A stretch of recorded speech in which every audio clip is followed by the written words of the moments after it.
आज आंतरराष्ट्रीय योग दिनानिमित्त नागपूरमधील मुख्य कार्यक्रम यशवंत स्टेडियममध्ये पार पडला, जिथे केंद्रीय मंत्री नितीन गडकरी यांची प्रमुख उपस्थिती होती। या कार्यक्रमात शेकडो योगप्रेमींनी सहभाग घेत योगाभ्यास केला। यावेळी नागपूर पोलिसांनी सुरू केलेल्या ऑपरेशन थंडर या व्यसनमुक्ती विरोधी मोहिमेबाबत जनजागृती करण्यात आली। तसेच व्यसनाचे सेवन टाळण्यासाठी नितीन गडकरी यांच्या उपस्थितांना शपथ देण्यात आली। शेकडो नागरिकांनी येथे एकत्र येऊन योग करत सहभाग नोंदवला। विविध संस्थांनी आंतरराष्ट्रीय योग दिनाच्या या कार्यक्रमात सहभाग घेतला।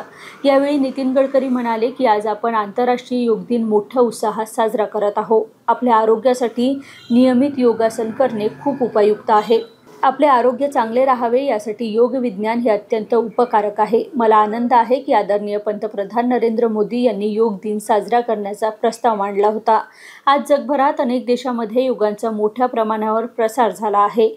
लोक योगासन करत आहे। हे आपल्यासाठी सगळ्यांसाठी अभिमानास्पद बाब आहे की आपण आपल्या आरोग्यासाठी योगाभ्यास करतो।